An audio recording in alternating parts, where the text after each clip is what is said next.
have, and then that's great. And so it's about the fact that it's a bar and it's Buddhism, and people will think that Buddhism and cannot drink alcohol. So that's a contradiction for people who don't know anything. So maybe he can comment on the fact that there are monks, Buddhist monks, serving alcohol. So just that he can just, for people who are wondering why is that possible, that he can explain. じゃあ最後の質問になるんですけれども、どうぞ。例えば私みたいなあまり仏教のことをよく知らない人が、はい、こういうお坊さんバーネのところに来ると、あれお坊さんってお酒飲んだり出したりしていいんだっていう疑問が湧くんですね、きっとそう思う方、この彼の映画を見る方にも多いと思うので、はい、そこのあたりを説明していただけると。わかりました、はい、仏教には戒律っていうものがありまして、これ戒めということなんですけれども、ね、仏様に私たちがなるためにはどうしたらいいか。仏教というのは仏になるための教えですから、仏になるということは目覚めたものになるということ。仏様というのは目覚めたものということなんですね。何に目覚めたのかというと、これ真実に目覚めたものということ。真理に目覚めて、それにうなずいて生きていくものということ。真理って何でしょうか。これは別に難しいことでも何でもないんです。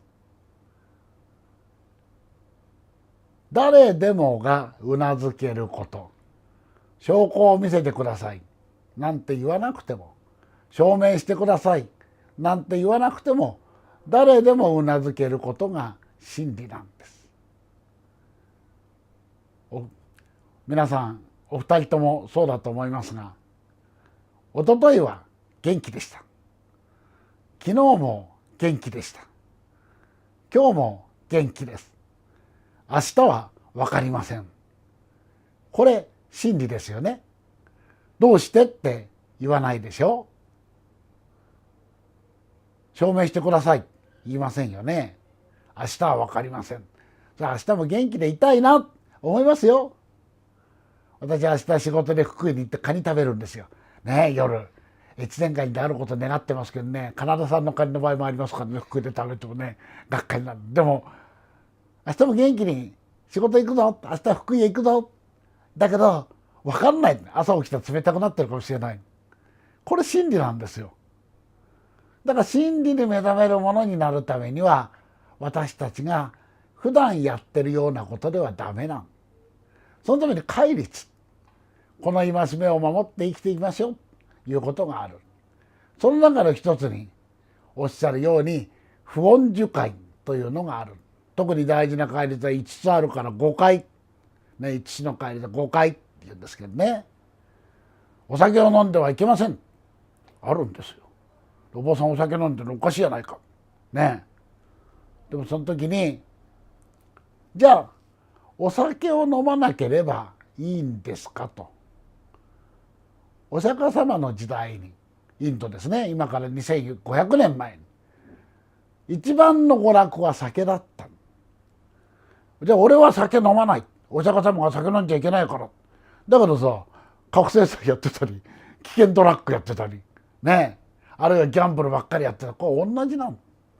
つまりこれは自分から逃げちゃいけないよという意味なんですね。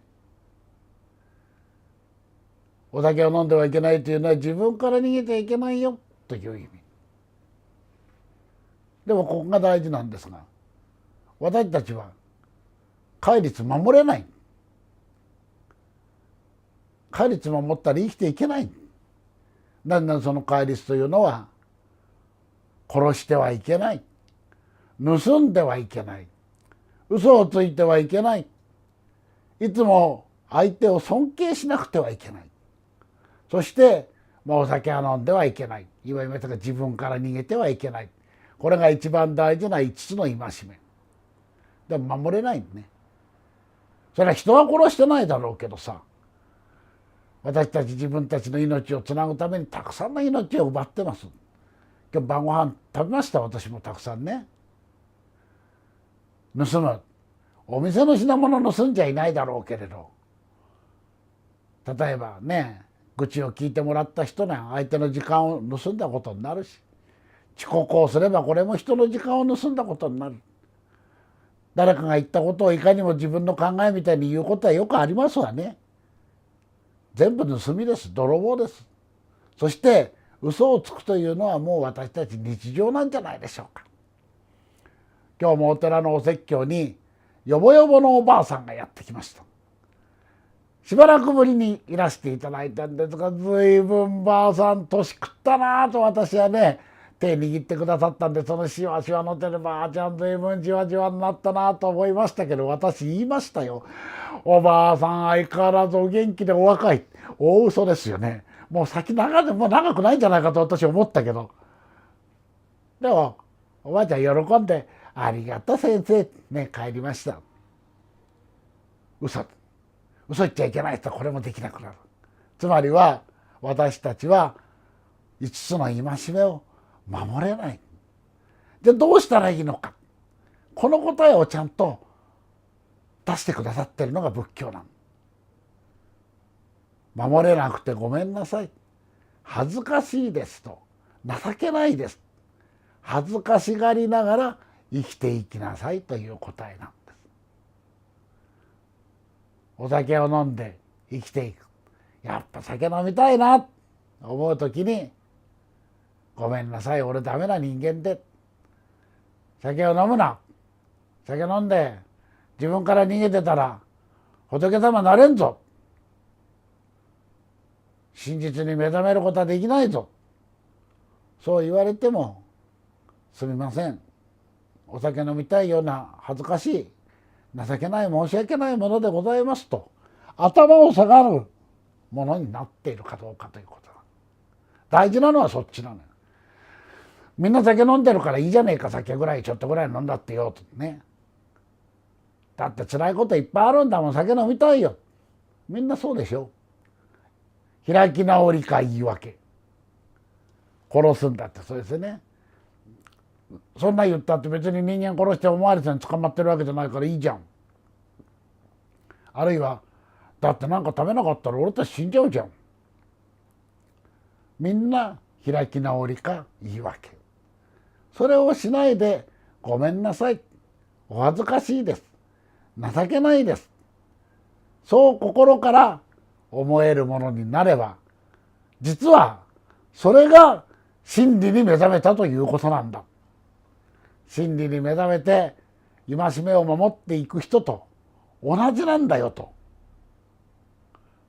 戒めを守れていく人と守れないことを当たり前としない、開き直らない、言い訳しない、申し訳ございません、恥ずかしいです、情けないです、そうやって生きていく人は同じなんだよ。